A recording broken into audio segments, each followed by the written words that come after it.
টাঙ্গাইলের মধুপুর উপজেলা মেম্বার ফোরামের উদ্যোগে হতদরিদ্র শীতার্ত মানুষের মাঝে প্রায় ৩ শতাধিক শীতবস্ত্র বিতরণ করা হয়েছে।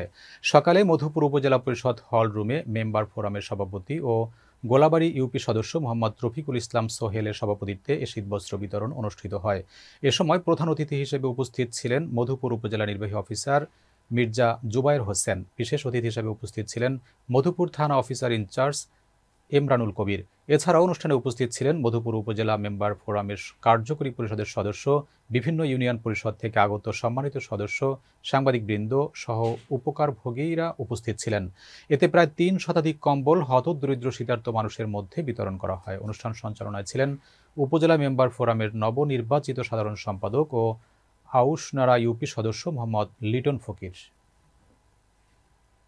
গোপালপুরে বিরল রোগে আক্রান্ত পরিবারের চিকিৎসার দায়িত্ব নেওয়ার আগ্রহ প্রকাশ করেছেন মানবিক ডাক্তার হিসেবে পরিচিত ডাক্তার বিদ্যুৎ চন্দ্র দেবনাথ।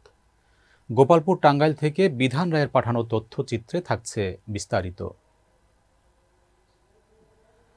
জয়যাত্রা টেলিভিশনের সম্প্রচারের পর টাঙ্গাইলের গোপালপুরের ভুটিয়া গ্রামে বিরল রোগে আক্রান্ত সেই পরিবারের চিকিৎসার দায়িত্ব নেওয়ার আগ্রহ প্রকাশ করেছেন মানবিক ডাক্তার হিসেবে পরিচিত বিএসএমএমইউ এর সহযোগী অধ্যাপক ডাক্তার বিদ্যুৎ চন্দ্র দেবনাথ।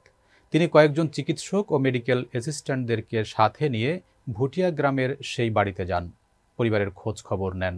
ডাক্তার বিদ্যুৎ চন্দ্র দেবনাথ বলেন, প্রাথমিকভাবে অল্প বয়সেই রোগাক্রান্ত হতে শুরু করা আমিনুল ইসলাম, সুমাইয়া খাতুন এবং মোহাম্মদ সিফাতকে তিনি বিনা খরচে বিএসএমএমইউতে পরীক্ষা নিরীক্ষা ও চিকিৎসা করাতে চান। চিকিৎসায় সফলতা পেলে পরিবারের আক্রান্ত অন্যদেরকেও ঢাকায় নিয়ে যাবেন। তিনি আরও বলেন, এই রোগ নিয়ে আমি ইতোমধ্যে বিভিন্ন জায়গায় কথা বলেছি। রোগ নির্ণয় করা গেলে এই পরিবারকে রোগ থেকে মুক্তি দিতে পারব। এই রোগটি আমার কাছে খুবই বিরল মনে হচ্ছে, রেয়ার ডিজিজ। বিশ্ববিদ্যালয় কর্তৃপক্ষ হয়তোবা এটাকে থিসিসের পার্ট হিসেবে নিতে পারে। এ সময় তার সাথে ছিলেন ডাক্তার আনিসুর রহমান, উপজেলা জাসাসের সভাপতি শাহানুর আহমেদ সোহাগ, স্থানীয় সাংবাদিক ও গণ্যমান্য ব্যক্তিবর্গ।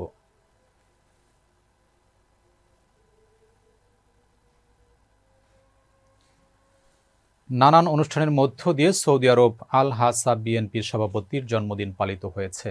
আমাদের সহকর্মী মোখলেসুর রহমান জানান, সৌদি আরব আল হাসা হুফুফ শহরের বিএনপি সভাপতি জামান হাওলাদারের জন্মদিন উপলক্ষে এক আলোচনা সভা অনুষ্ঠিত হয়। সভায় উপস্থিত ছিলেন আল হাসা বিএনপির সভাপতি শফিকুল ইসলাম। বিশেষ অতিথি হিসেবে উপস্থিত ছিলেন আল হাসা শহরের বিশিষ্ট ব্যবসায়ী নুরুল ইসলাম, দিদার মিয়া, নজরুল ইসলাম, মোহাম্মদ আল আমিন, সাংবাদিক মোখলেসুর রহমান সহ বিভিন্ন শ্রেণী পেশার মানুষ ও বাংলাদেশি প্রবাসীরা। পরে কেক কেটে ও সাংস্কৃতিক অনুষ্ঠানের মধ্য দিয়ে অনুষ্ঠানটি শেষ হয়। কল্পনা করতে পারি না যে আরো আছে, কিন্তু আমার সভাপতি তো আমি একাই, এবার আমি কল্পনা করতে পারি না যে আজকে আমার জন্য এত আয়োজন। সবাইকে আমার আন্তরিক ধন্যবাদ, মোবারকবাদ। আর কিছু বলতে চাই না, সবাইকে আমার সালাম রইল। আসসালামু আলাইকুম। শুভ দিন।